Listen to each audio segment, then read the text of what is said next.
Want to know how you can hide likes on Instagram?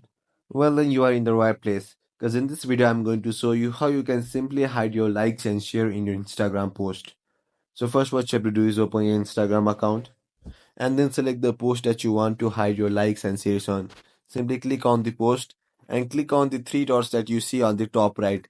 After clicking on that, you will see an interface like this.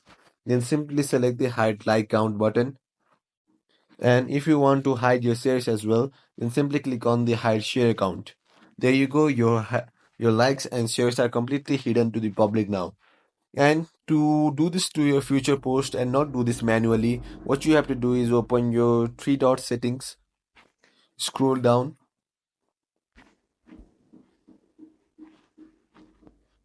and here you will see an interface like this that says what you see, and click on like and share counts and simply enable it. So what this does is when you post in the future, it will automatically hide the like and share count and you don't have to do it manually.